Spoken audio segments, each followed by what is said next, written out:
Vamos falar sobre a iconoclastia de Deus, sobre a disposição iconoclasta de Deus diante da vida daqueles os quais Ele escreveu os seus nomes no livro da vida. E eu creio que seja particularmente oportuno nós, para isso, começarmos com 1 Reis, capítulo 18, quando vemos Elias num momento existencialmente problemático. Deus já havia utilizado o profeta de uma maneira muito particular, muito poderosa e muito especial, e apesar de toda a experiência de Elias, e a palavra diz que Elias era um homem como nós, sujeito às mesmas paixões, aos mesmos sofrimentos, às mesmas falhas. Então essa palavra é para você, seja quem você for, qual o tipo de potencial de experiência, de caminhada que você tenha. Ninguém está plenamente pronto e preparado que não necessite ouvir uma palavra a mais de Deus para o seu coração. Então, preste atenção. Elias estava lá debaixo do zimbro no meio do deserto, deserto este que representa os desertos das caminhadas da nossa vida, que frequentemente nós passamos por eles. E lá debaixo daquele zimbro, sob a perseguição da rainha Jezabel e sendo ameaçado de morte, Elias pediu para morrer. Falou: Deus, eu não quero mais continuar não, me mata, eu não sou melhor do que ninguém. E aí o Espírito de Deus vem e de maneira misericordiosa move o coração de Elias, dá a ele um alimento espiritual e faz com que ele ande ainda 40 dias e 40 noites. E quantas 40 noites? E quantas não são as vezes que nós caminhamos e saímos de um ponto e vamos até um outro ponto bem distante e a gente não tem nem percepção emocional de como que nós saímos dali e chegamos aqui, porque nós temos a compreensão de que foi Deus que nos tirou dali e nos levou até lá. E o lá que Deus levou Elias foi lá no Monte Horebe. E lá no Monte Horebe Deus permitiu que Elias entrasse numa caverna. E eu creio que essa caverna representam as cavernas emocionais nas quais nós nos colocamos muitas vezes porque a gente não está aguentando mais com nós mesmos, a gente não está aguentando mais os nossos sentimentos, a gente não está aguentando mais as nossas emoções, a gente não está aguentando mais esse tipo de sofrimento que a gente passa nessa caminhada.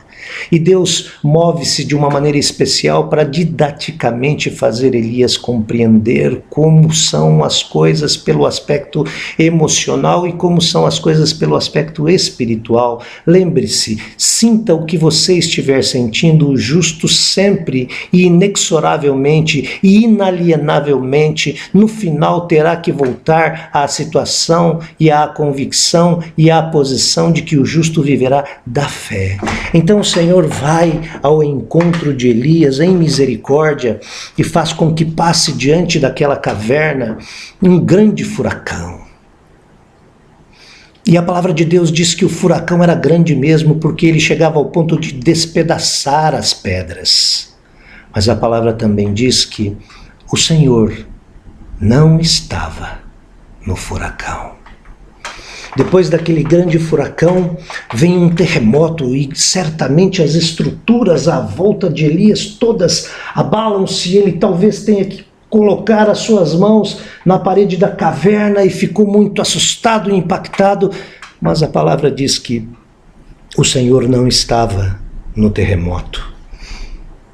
Em seguida, aquele terremoto diz o registro bíblico que vem um grande fogo queimando todas as coisas, e eu creio que ele assemelha-se, assim como o furacão e o terremoto, a tantas situações nas nossas vidas, quando a gente diz assim: agora eu vou, agora eu morro, agora a coisa acabou para mim.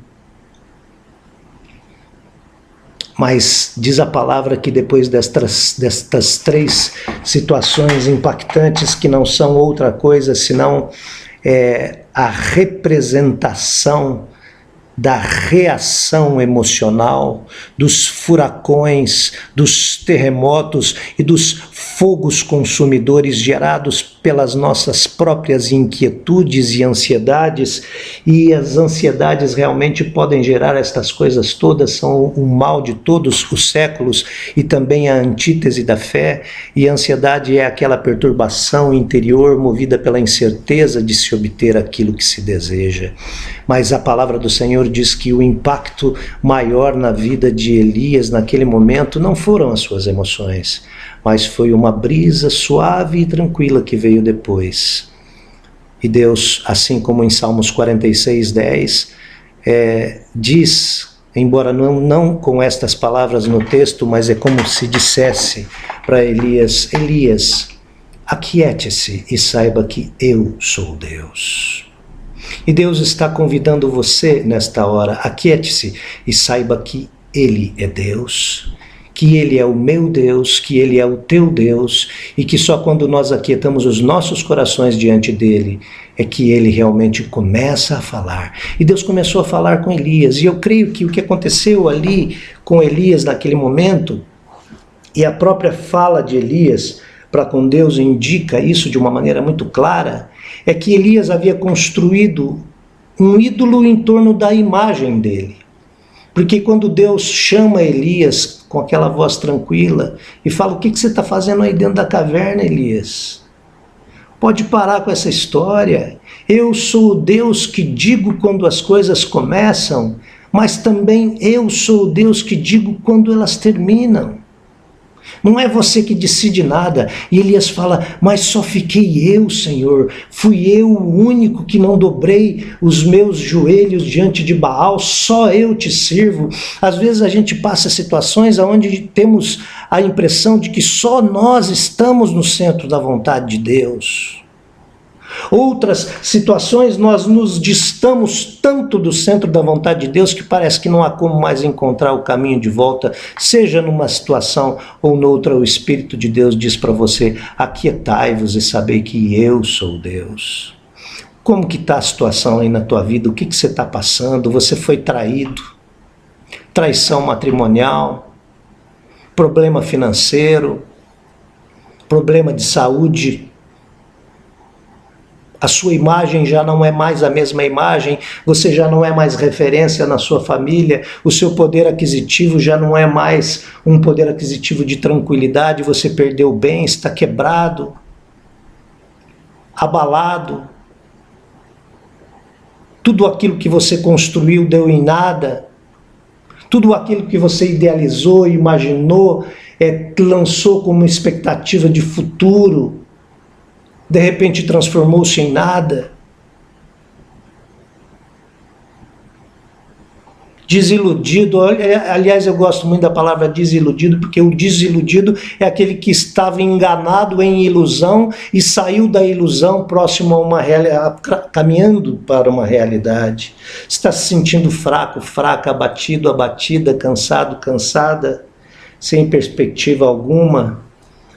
Eu não sei se algo assim representa o que você tem passado, mas se sim, eu tenho uma coisa talvez um pouco esquisita para lhe dizer: você está melhor que muita gente por aí que assim não se encontra. Muita gente por aí que vive uma situação de aparente tranquilidade, aparente sossego social, econômico, emocional, fisiológico. Não que essas coisas em si sejam ruins, mas o depositar a nossa confiança nestas coisas essencialmente são mortais e eternamente mortais.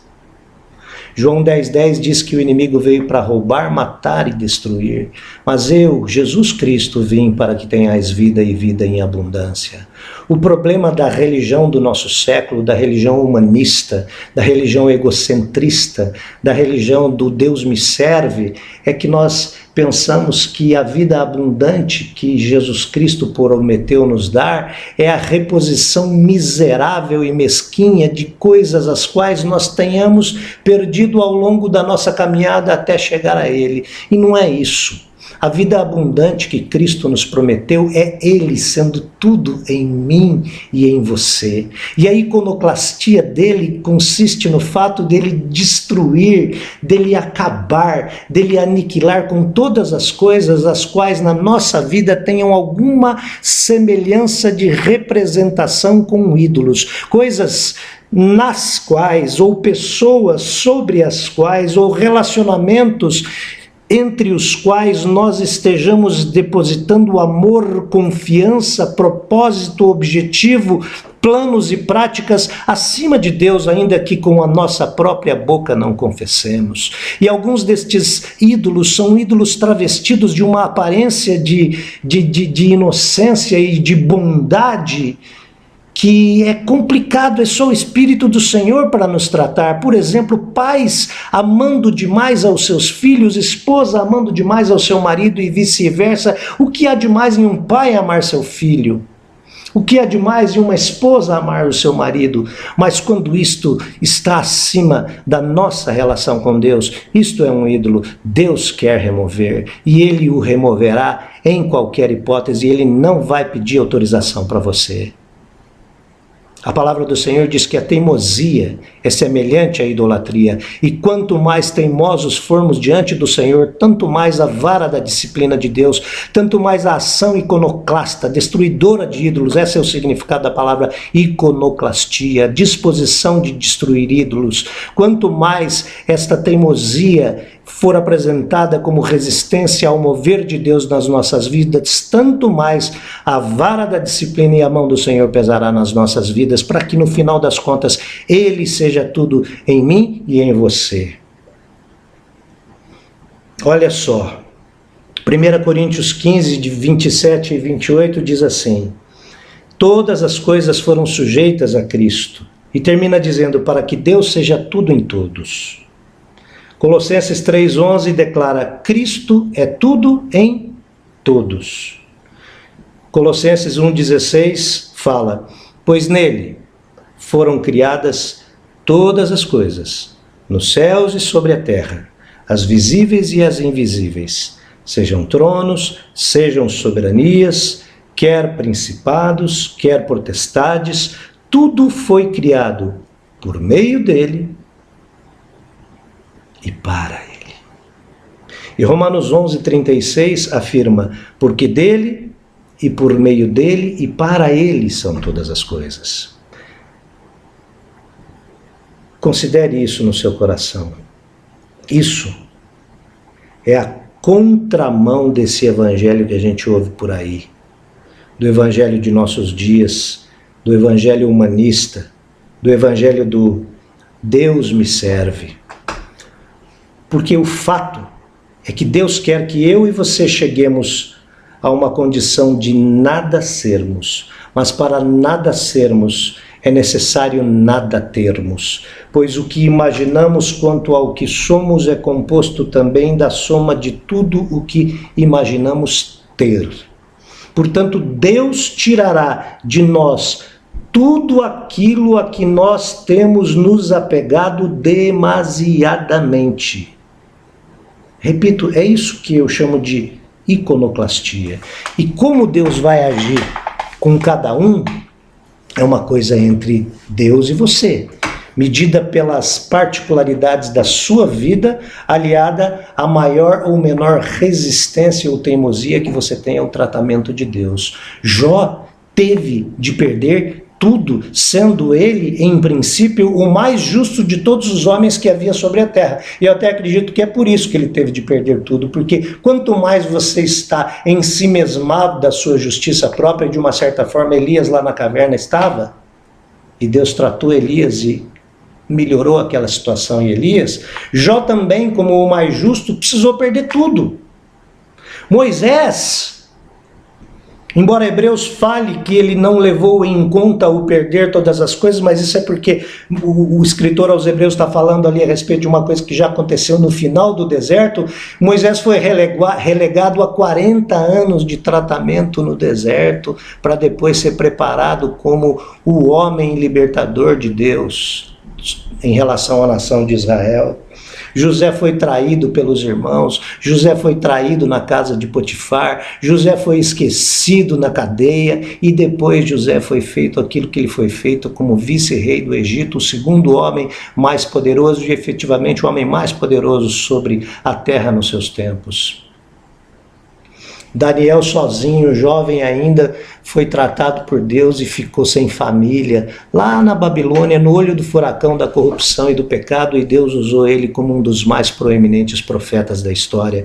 Não que necessariamente Deus vá transformar você num ícone, numa pessoa conhecida e reconhecida. O ser desconhecido é vantajoso, porque eu creio que as pessoas conhecidas atraem sobre si, não é que atraem, dentro da soberania de Deus, precisam receber sobre si tratamentos adicionais, espinhos, como o apóstolo Paulo nos relata lá em 2 Coríntios capítulo 12, a respeito de um espinho na carne, que as pessoas inventam qual espinho que era, mas quando a Bíblia não tem palavras para dizer, nós não temos ouvidos para ouvir, nós não sabemos que espinho era, mas era realmente alguma coisa que veio sobre ele para que fizesse ali um contraponto para que ele não esquecesse de quem ele era e que a grandiosidade das revelações que Deus havia dado para ele não faziam ele essencialmente em si mesmo ser nada. Meu amado, para que Cristo cresça em nós, nós devemos caminhar rumo a nada termos, essencialmente falamos do que Ele. Nada esperarmos em ninguém senão nele, e nada sermos senão o que Ele é em nós. João 3,30 revela as palavras do profeta João Batista. Diz: convém que ele cresça e que eu diminua. Em nome de Jesus, veja o que está acontecendo na tua caminhada aí, deixe Deus, deixe no sentido simbólico. Ele é soberano, ele não precisa que você deixe, mas coloque-se na posição em que Deus complete a boa obra que Ele começou. Que Deus remova tudo que tem de ser removido para, quem sabe, depois devolver aquilo santificado para você. Mas não conte com isso, porque às vezes Ele remove e não dá mais de volta. O fato é que Deus quer tirar o que tem de ser tirado. Deus quer remover o que tem de ser removido, para que Ele seja tudo em mim, para que Ele seja tudo em você, e nós juntos sejamos Cristo em nós, a esperança da glória. Não é João Marcos sendo visto como alguém especial, não é Pedro, Paulo, Maria, José, Marta sendo visto como alguém especial, mas é Cristo em mim sendo especialmente manifesto pelo fato de que eu fui aniquilado, eu perdi todas as coisas e as considerei ainda como refúgio para ganhar a Cristo. Este é o Evangelho da verdadeira graça.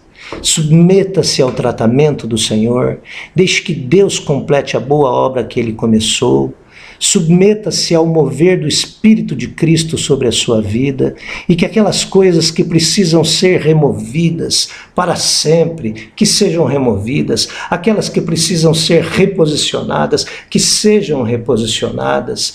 Não deixe mais o vento das emoções, o terremoto das emoções, o fogo das inquietudes moverem o seu caminhar, mas ande pela fé no fato de que Deus é soberano e Ele é competente para terminar aquilo que Ele começou e fazer de você um templo de louvor e adoração para o louvor da sua glória. Em nome de Jesus, amém. Sê você, meu irmão e minha amada, uma bênção em Cristo Jesus.